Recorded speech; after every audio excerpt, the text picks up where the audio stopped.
भ्रष्टाचाराचा आका. आता हा जो आका आहे म्हणजे पिंपरी चिंचवड शहर हे सगळ्या पक्षांना खेळवणारं एक शहर आहे. अजित पवार थांबायला अजित पवारांनी अगदी निश्चय केलेला आहे ठामपणे. हा देताना 500 नाव दिलं होतं. मूळ प्रश्न काय आहे, 40,000 कोटी रुपयांचं अजित पवारांनी एकट्याने ताकद लावली आहे तर भाजपचा टांगा पलटी होऊ शकतो.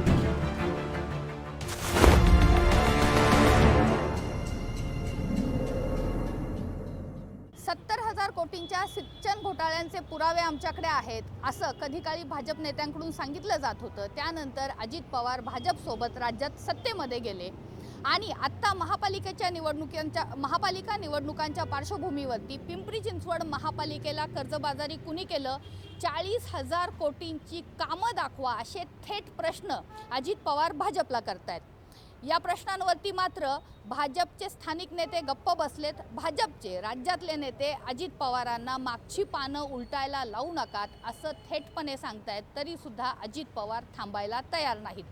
पुराव्यांनिशी पिंपरी चिंचवडमधला भ्रष्टाचार जो आहे तो बाहेर काढतायत. पिंपरी चिंचवडमध्ये भ्रष्टाचाराचा आका जो आहे त्याला गाडा असं थेट आव्हान देत आहेत. या सगळ्या संदर्भानं पिंपरी चिंचवडमध्ये नेमकं काय घडतंय हे आपण जाणून घेणार आहोत शहरामध्ये काम करणाऱ्या ज्येष्ठ पत्रकारांसोबत. आज या चर्चेमध्ये माझ्यासोबत आहेत शहरातले ज्येष्ठ पत्रकार अविनाश चिलेकर, पुढारीचे ब्युरो चीफ किरण जोशी, त्याचबरोबर ज्येष्ठ पत्रकार विजय जगताप. या सर्वांशी आपण ही चर्चा करणार आहोत. भाजपचे प्रदेशातले नेते सांगतायत आम्ही मागची पानं उलटू, त्यानंतरही अजित पवार थांबायला तयार नाहीत. अजित पवार थांबायला अजित पवारांनी अगदी निश्चय केलेला आहे ठामपणे. अजित पवारांना सुरुवातीला ते म्हटलं होतं की तुम्ही भाजपवर टीका करतायत. प्रत्यक्षात त्यांनी भाजपवर टीका केली नाही. त्यांनी काल खुलासा केला, मी केंद्र सरकार राज्य सरकार याविषयी बोलत नाही आहे, मी स्थानिक नेत्यांविषयी बोलतो आहे, स्थानिक काही कारभारांविषयी बोलतो आहे. त्यांचं स्पेसिफिक टार्गेट आहे ते महेश लांडगे. कारण या महापालिकेमध्ये गेल्या 9 वर्षामध्ये 2017 ते 22 आणि पुढची प्रशासकीय राजवट या काळामध्ये जे संपूर्ण बजेट काढली तर 59,000 कोटी झालं. त्यातला जर पगार पाणी वेतन सगळं गेलं. 40,000 कोटी रुपयांचा काय खर्च केला हे दाखवा, हा सरळ सोपा त्यातला हिशोब आहे. याच्यामध्ये अजित पवारांनी सुरुवातीला प्रेस कॉन्फरन्स घेतली आठवड्यापूर्वी, त्याच्यावरती भाजपने एक ओळीचाही खुलासा केला नाही. उलट नाही म्हणे आम्ही विकास कामांवरती बोलणार वगैरे वगैरे. आता काल अजित पवारांनंतर त्या संदर्भामध्ये भाजपचे प्रदेशाध्यक्ष जे आहेत रवींद्र चव्हाण त्यांनी सांगितलं दादांकडून हे अपेक्षित नव्हतं, पण आम्ही जर मागची पानं खोडली तर त्याचा आणखीन स्फोट होऊ शकतो वगैरे वगैरे. काल बावनकुळे आले, बावनकुळेंनी तेच सांगितलं, चंद्रकांत पाटलांनी तेच सांगितलं की आम्हाला मागची पानं उलटायला लावू नका. नंतर चंद्रकांत पाटील म्हटले कोर्टातली 70,000 कोटीची केस अजून जिवंत आहे. तिकडे आशिष शेलार सांगतायत की अजित पवारांना स्वातंत्र्यवीर सावरकर हे मानावे लागतील. मला कळत नाही मूळ प्रश्न काय आहे. 40,000 कोटी रुपयांचं पिंपरी चिंचवडच्या खर्चाचं जे सांगितलं जातं त्याच्यात झालं काय, हा साधा सोपा प्रश्न आहे. त्याला बगल देत ही मंडळी नाही ते बाकीचं काय बोलत आहेत. प्रश्न असा आहे, जर ते बगल देतात ह्याचा अर्थ लोकांना खरं वाटेल की यांनी 40,000 कोटीमध्ये प्रचंड मोठा भ्रष्टाचार केलाय आणि भाजपवर खरंच ही बगल दिली जाते का? कारण की कालच्या रात्री जी काल सभा झाली चिंचवडमध्ये, त्या सभेमध्ये अजित पवारांनी स्पष्ट सांगितलं पिंपरी चिंचवडमध्ये भ्रष्टाचाराचा आका जो आहे त्याच्या विरोधामध्ये रान उठवा. असं इतक्या थेटमध्ये कागदपत्र सादर करून अजित पवार बोलत असताना भाजपचे स्थानिक नेते का बोलत नाहीत? नाही, दोन्ही अर्थाने दोन्ही नेते बोलत नाही आहे की जर भ्रष्टाचार होत होता पालिकेमध्ये 5 वर्ष तर त्यावेळेला राष्ट्रवादी का गप होती, त्यावेळेला अजित पवारांनी का त्या वेळेला का लक्ष नाही घातलं, हा एक मुद्दा येतो. मला थोडा वेगळा मुद्दा मांडायचा आहे की 2 वेगळे मुद्दे यामध्ये असे आहेत की एकूणच आत्ताची जी परिस्थिती आहे महापालिकेची त्यामध्ये अजित पवार गट आणि शरद पवार गट हे एकत्र आलेले आहेत. आणि दुसरी गोष्ट देवेंद्र फडणवीस यांनी म्हणजे भाजपच्या वतीनं जेव्हा त्यांनी पुण्यात प्रेस कॉन्फरन्स घेतली तेव्हा त्यांनी एक वाक्य बोललेलं होतं की आम्ही काय, मलाही राजकारण कळतं आणि अजितदादांनी राजकारण कळतं, तिसऱ्याचा फायदा होऊ न देण्यासाठी म्हणून आम्ही 2 वेगळे लढतो आहोत. ह्याचा अर्थ असा आहे की इलेक्शन झाल्यानंतर आम्ही 2 जण एकत्र आहोतच स्थानिक पातळीवरती आणि आता फक्त वरच्या ठिकाणी आम्ही एकत्र आहोतच. म्हणजे त्यामध्ये काही लपून राहिलेली गोष्ट नाही आहे. तर माझा मुद्दा असा आहे की हे दोन्ही पक्ष जर एकत्र असतील तर मग हे जे चाललेलं आहे ही कुस्ती खरी आहे का, ही फक्त मतदारांना दाखवायसाठी चाललेली आहे, हा माझा पहिला मुद्दा.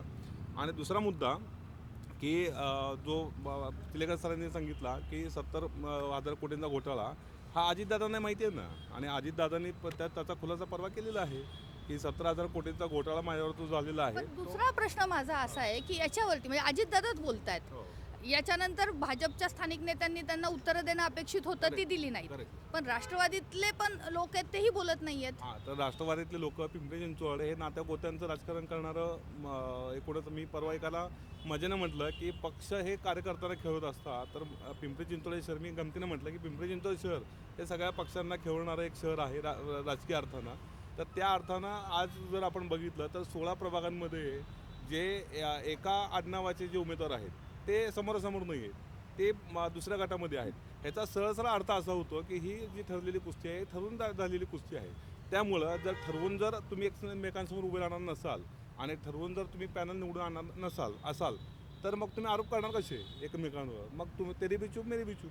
पण मग या सगळ्यामध्ये भाजपनं जो नारा दिलाय 125 पारचा, तर त्याला ही खीळ बसते का दादांच्या या भूमिकेमुळे? नारा देताना 500 पारचा नारा दिला होता, बरोबर आहे. त्याचं काय झालं आपण बघितलं तर तो इलेक्शनचे गिमीज असतो नारा द्यायचा, म्हणजे कुठंतरी ते एक मतदारांच्या डोक्यामध्ये तो भिनवायचा आणि जास्तीत जास्त जागा कशा येतील. आणि जर 125 पारचा नारा असेल तर मग 22 उमेदवार आयात केले ना, बरोबर आहे ना. तर ती एकूणच ती गिमिक्सचा तो भाग आहे की आता आणि आत्ताची परिस्थिती अशी आहे की कुणीच सांगू शकत नाही की परिस्थिती नेमकी काय आहे. की भाजपच्या बाजूने पारडं दिसतं, पुन्हा अजितदादांची प्रेस कॉन्फरन्स आणि अजितदादांनी स्पष्ट सांगितलेलं आहे माझी लोक बोलू अगोदर न बोलो, माझं पिंपरी चिंचवडवरती भयंकर प्रेम आहे, मी ते दाखवून दिलेलं आहे. तर तुम्ही माझ्यासाठी म्हणून तुम्ही मला साथ द्या, मी कारभारी म्हणून शहराचा चेहरा म्हणून मी पुढे येऊन इथला विकास करून दाखवतो. त्यामुळे आता सध्या तोडीसतोड वातावरण पिंपरी चिंचवडमध्ये दिसत आहे. तोडीसतोड वातावरण दिसतंय. पण 2017ला जी निवडणूक झाली होती 9 वर्षापूर्वी, त्यावेळेसही भ्रष्टाचाराचा मुद्दा जो आहे तो गाजला होता. त्यावेळेची टॅगलाईन होती भय आणि भ्रष्टाचार मुक्त पिंपरी चिंचवड. आता सुद्धा भ्रष्टाचाराचा मुद्दा अजित पवारांकडून उचलला जातोय, त्याचं नॅरेटिव्ह सेट केलं जातंय. भाजपचे स्थानिक नेते बोलत नाहीयेत आणि यातलं नेमकं राजकारण मग आता काय आहे? मुळात इथल्या या शहरातला जो DNA जो आहे तो गावकी भावकीचा नातेगोत्याचा आहे. म्हणजे तुम्ही जर बघितलं तर 32 प्रभागांमधील ज्या लढती होत आहेत त्या सगळ्या एकमेकांच्या नातेगोत्याशी विण त्यांची अशी गोफली गेलेली आहे. आणि अजितदादांनी जे आता म्हटलं आहे की भ्रष्टाचाराचा, कालचं त्यांचं जे वाक्य आहे की भ्रष्टाचाराचा आका, आता हा जो आका आहे म्हणजे त्यांनी इथल्या स्थानिक जे काही आमदार आहेत त्यांच्यावर फार मोठा प्रहार केलेला आहे. आणि हा प्रहार करताना त्यांनी जाणीवपूर्वक असं एक उच्चारवाणीतनं असं स्पष्ट केलं की मला नेमकी काय दिशा द्यायची आणि ह्या शहराला काय द्यायचं. आता एक तुम्ही लक्षात घेतलं तर 20 दिवसांपूर्वी असं ह्या शहरातलं वातावरण होतं की भाजप एकतर्फी आता इथं विजय मिळवतो आहे. परंतु 6 दिवसांपूर्वीच्या अजितदादांची पत्रकार परिषद आणि त्यानंतरच्या झालेल्या 2 सभा पाहता हे संपूर्ण अजितदादांनी डायरेक्शन क्लिअर केली की आता मला काय म्हणायचं आहे आणि नेमकं कशा गोष्टीवर प्रहार करायचा आहे. आता 2012च्या ज्या निवडणुकीमध्ये अजितदादांनी शेवटचं यश संपादन केलं होतं आणि 17ला निवडणुकीला भाजपने भय आणि भ्रष्टाचार ह्या गोष्टींवर प्रहार करत आणि मूर्ती ह्या जो काही विठ्ठलाच्या मूर्तीतला जो काही भ्रष्टाचाराच्या आरोपांवरनं सत्ता काबीज केली. परंतु आता भाजपला त्यांना उत्तर द्यायला आता साधन नाही आहे, कारण की मधल्या 9 वर्षाच्या काळामध्ये भाजपचा 5 वर्षाचा नंतरचा 4 वर्षाचा प्रशासकीय कालखंडामध्ये म्हणजे आता निवडणूक जी होत असते ती मागची सत्ता कोणाची ह्याच अनुपटावर पण दाखवलं या सगळ्याचा परिणाम जो आहे तो त्याचं चित्र काय दिसेल? आता पारडं कसं गेलेलं आहे? आता पारडा असं झालेलं आहे की आता तुल्यबळ दोघांमध्येच टक्कर होण्याची चिन्ह निर्माण झालेली आहेत. म्हणजे जी एकतर्फी वाटत होती तसं नाही आहे. आता काही प्रभाग असे आहेत, म्हणजे माझ्या माहितीप्रमाणे 10 ते 11 प्रभाग असे आहेत की जिथं राष्ट्रवादी म्हणजे पॅनेलसहित निवडून येऊ शकतं अशी चिन्ह आहेत. म्हणजे ज्या आपण आता भोसरीचा जर विचार केला तर असं समजलं जात होतं की इथे महेशदादा लांडगे यांच्या बाजूने संपूर्ण तो कल झुकला जाईल. परंतु प्रभाग 1 असेल, 2 असेल, प्रभाग 9 असेल, प्रभाग 6 असेल, इथे पूर्णतः राष्ट्रवादीचं चिन्ह आहे, असलीच परिस्थिती आहे. अजित पवारांच्या सभांनी आणि पत्रकार परिषदेनं वातावरण बदललं. आत्ता जो उल्लेख केला भोसरी, कुदळवाडी, चिखली, हा जो सगळा तिथल्या लोकांच्या नेमकं तिथे काय होईल असं वाटतं? कारण की आत्ता तिथलं जो नेतृत्व आहे ते एक तर हिंदुत्वाचा मुद्दा घेऊन भाजप सगळं हे करतंय. आजसुद्धा जर पाहिलं तर महेश लांडगेंनी तो झेंडा आणि हे याचं प्रमोशन सोशल मीडियावरनं केलेलं आहे. मग असं असताना अजित पवार जे मुद्दे मांडतायत ते मुद्दे का धार्मिक ध्रुवीकरण काय वरचढ राहील? नाही, मला असं वाटतं की मागचे इलेक्शन आणि आत्ताचे इलेक्शन असं आपण कंपॅरिझन करून चालणार नाही. कारण 9 ते 10 वर्षांचा काळ लुटलेला आहे. मतदार बरेचसे मायग्रेट झालेले आहेत. युवक जो लहान काय शाळा कॉलेजला जो युवक होता तो आता मतदार झालेला आहे. तर त्या अर्थानं त्यांना अपिलिंग होणारे जे मुद्दे जे अजित पवारांनी उचललेले आहेत त्यामुळे त्यांना चांगला रिस्पॉन्स मिळतो आहे असं दिसतं आहे. पण जसं तू म्हणाले तसं की महेश लांडगेंचा एक हाती भोसरी हा एक हाती किल्ला आहे आणि तो त्यांनी आत्ता तरी मला शाबूत ठेवलेला मला दिसतो आहे. कारण रवी लांडगे जे त्यांचे कट्टर विरोधक म्हणून मानले जात होते ते आलेले आहेत आणि त्यांनी मध्ये एकदा सांगितलं होतं की मी प्रत्येक कार्यकर्ता अगदी मनापासून जोडलेला आहे. तर ते जे कार्यकर्ते आहेत आणि ते कार्यकर्ते त्यांनी जोडलेले आहेत आणि किमान भोसरीपुरतं तरी मला असं वाटतं की भोसरीमध्ये भाजपला म्हणजे यांच्या माध्यमातून महेशदारांच्या माध्यमातून तिथं काय धोका असं मला वाटत नाही आहे. पण इतर जो शहराचा भाग आहे कारण सगळ्यांना माहिती आहे की 2 तुकडे पडलेले आहेत. अजित पवारसुद्धा तसं हे करतात. पण इतर ठिकाणी आणि मागाचा मुद्दा इथं अतिशय महत्त्वाचा ठरतो की फक्त अजित पवार बोलत आहेत. त्या अजित पवारांनी जी ताकद लावलेली आहे ती एकटे उतरलेली आहेत.